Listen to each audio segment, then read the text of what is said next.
ঘোর অন্ধকারে ফরিনাকে নিয়ে আসা হয় পাতাল ঘরে। ছোট ফরিনা মুক্তির জন্য ছটফট করে। মজিদ তখন টগবগে যুবক, তার এক একটা থাবা ক্ষুধার্ত হিংস্র বাঘের মতো। ফরিনার ছোট্ট শরীর নির্মমভাবে কলুষিত হয়। রক্তাক্ত ফরিনা জ্ঞান হারিয়ে পড়ে থাকে পাতাল ঘরে। এর পরদিন চোখ খুলে মজিদের সাথে খলিলকে দেখতে পায়। আশেপাশে কয়েকজন পুরুষ ছিল। বাঁধা অবস্থায় ছিল 4টে মেয়ে। ফরিনার চোখের সামনে 4টা মেয়েকে বীভৎস ধর্ষণ করা হয়। ফরিনা ভয়ে কাঁপতে থাকে, সারা শরীরের ব্যথা ভুলে যায়। নৃশংসতার এই তাণ্ডব শেষ হওয়ার পর মজিদ ফরিনার কাছে আসে। তখন খলিল ফরিনাকে দেখে বলল, ভাই, এই সেরি তো ফুলবানুর। মজিদ প্রশ্ন করে, কোন ফুলবানু? বাজারের পাগলিরা যে। হাওলাদার বাড়ির ছেলেরা ছেলে সন্তানের জন্য খুঁজে খুঁজে অসহায় মেয়েদের বিয়ে করে, যাতে কখনো মুখের ওপর কথা না বলতে পারে। সব জানা সত্ত্বেও চুপচাপ সব মেনে নেয়। সে মেয়ে সুন্দর হোক অথবা কুৎসিত, তাতে যায় আসে না। ছেলে সন্তানটাই আসল। গরিব অসহায় মেয়েদের হাওলাদার বাড়ির পুরুষেরা বিয়ে করে ঘরে তুলে বলে চারপাশে তাদের অনেক নাম, অথচ কেউ জানে না ভেতরের খবর। কেউ জানে না ভালো মানুষের পিছনের নোংরা গল্প। চতুর মজিদ তাৎক্ষণিক সিদ্ধান্ত নেয়, ফরিনাকে বিয়ে করবে। এমন মেয়ে আর খুঁজে পাওয়া যাবে না। ফরিনার পরিবার বলতে কিছু নেই। মা আছে, সেও মানসিক ভারসাম্য হারিয়ে পথে ঘাটে ঘুরে। সুন্দর অনেক মেয়ের সঙ্গ তো প্রতিদিনই পাওয়া যায়। সমাজের চোখে বউ একজন হলেই হলো। মজিদের ঠোঁটে হাসি ফুটে ওঠে। সে ফরিনাকে অন্দরমহলে নিয়ে আসে। পূর্বে মজিদের একটা বিয়ে হয়েছিল, কিন্তু সেই মেয়ে বেশি দিন বেঁচে থাকতে পারেনি।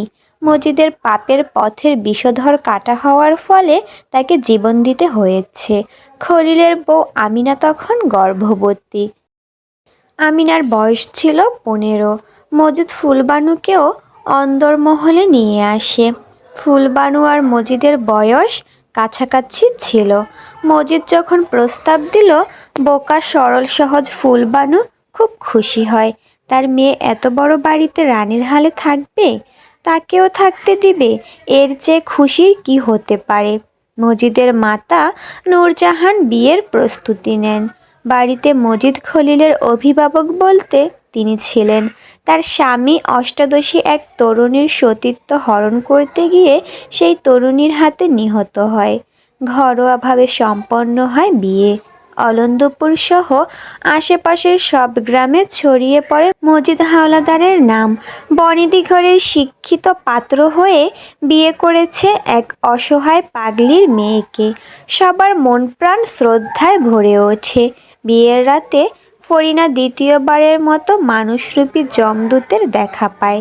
শরীরে ছোপ ছোপ দাগ বসে। বিছানায় পড়ে থাকে দীর্ঘদিন। ধীরে ধীরে সুস্থ হয়। মজিদের অত্যাচারে আবার শয্যা গ্রহণ করে। ফরিনার এত দুর্বলতায় মজিদ অতিষ্ঠ হয়ে ওঠে। ক্রোধে ফেটে পড়ে সে। তার বিকৃত মস্তিষ্ক ফরিনাকে নগ্ন করে পেটানোর আহ্বান জানায়। মজিদ তাই করে। সে দৃশ্য চোখে পড়ে ফুলবানুর। গগন কাঁপিয়ে চিৎকার করে ওঠে। সেই চিৎকার ফুলবানুর জীবনের মরণ কাটা হয়ে দাঁড়ায়। মজিদের হাতে বন্দি হয় সে। ফরিনার ঘরে তাকে বেঁধে রাখা হয়। তখন বিছানায় ফরিনা রক্তাক্ত অবস্থায় ছিল। অস্পষ্ট স্বরে আম্মা আম্মা বলে চুপ হয়ে যায়। ফুলবানু চিৎকার করে মানুষজনকে ডাকে, কেউ শুনেনি তার চিৎকার।